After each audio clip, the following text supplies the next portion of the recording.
Hola clase, espero que estén bien. En el video de hoy vamos a hablar de la resistividad en ciertos materiales, de la cual este video surgió por la consulta de un estudiante en una clase de física. La pregunta nos dice lo siguiente. Mi papá tiene una ferretería y el alambre de aluminio es más barato que el alambre de cobre. ¿Por qué entonces se hacen los alambres con aluminio en vez de cobre? Bueno, esta es en lo personal, ¿no? Una pregunta genial porque nos ayuda a entender cómo la física se aplica a nuestra vida y vamos a usar lo aprendido en la clase para responderla. Para eso tenemos que recordar un concepto importante tratado en unidades anteriores, el cual es resistividad. La resistividad es una propiedad de los materiales que nos dice cuán difícil es que la electricidad pase a través de ellos. En nuestro libro de física encontramos una tabla que nos dice que el cobre tiene una resistividad muy baja, lo que significa que es muy buen conductor de electricidad.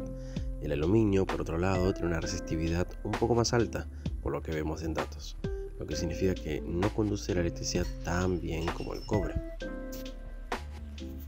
En esta imagen, que es del libro que estamos usando para las clases, vemos que la tabla se divide en tres secciones principales: conductores, semiconductores y aislantes. Para los conductores tenemos los metales y las aleaciones, en donde los metales incluyen metales como lo que es la plata, el cobre, oro, aluminio, tungsteno, acero, plomo y mercurio, con una resistividad que varía entre los 1,47 por 10 a la menos 8 ohmios por metro hasta lo que es el mercurio. Luego tenemos las aleaciones que incluyen la magnanina y el constatán, con resistividad que varían entre los 44 por 10 a la menos 8 ohmios por metro hasta los 100 por 10 a la menos 8 ohmios por metro para el nicromel. Luego tenemos semiconductores y aislantes. Los semiconductores incluyen materiales como lo que es el carbono puro, el germanio puro y el silicio puro, que varían desde los 0,60 ohmios por metro hasta los 2300 ohmios por metro para el silicio puro.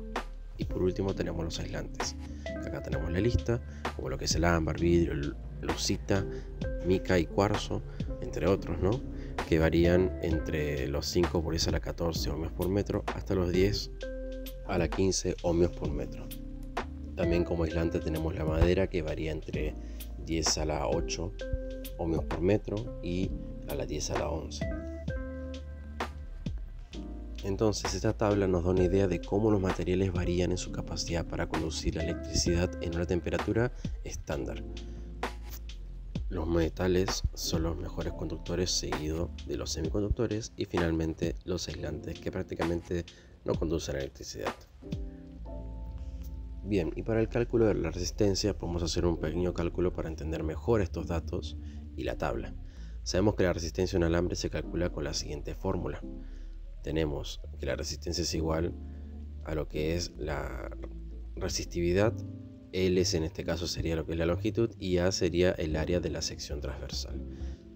Por ejemplo, si tenemos dos alambres del mismo tamaño, uno de cobre y otro de aluminio, el alambre de aluminio tendría una resistencia más alta porque su resistividad es más alta. Hagamos un ejemplo rápido para comprender lo que estamos explicando hasta el momento. Supongamos que tenemos un alambre de 10 metros de largo y una sección transversal de 1 milímetro cuadrado.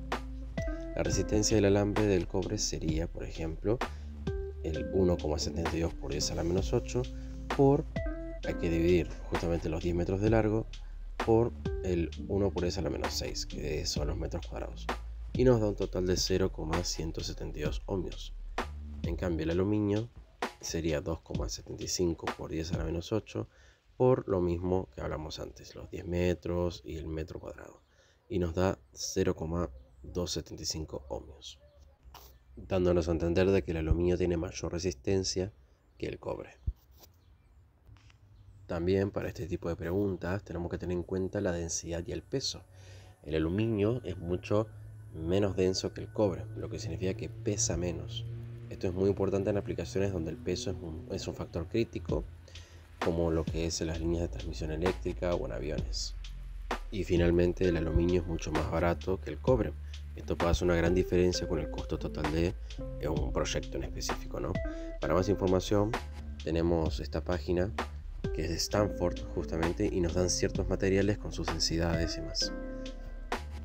y en donde corté y pegué un fragmento que dice que los materiales de mayor densidad, como ejemplo el tungsteno, el plomo, que lo vimos en la tabla anterior, suelen utilizarse en aplicaciones que requieren masa o estabilidad, mientras que los materiales de menor densidad, como el aluminio y plásticos, se prefieren cuando la reducción de peso es muy importante.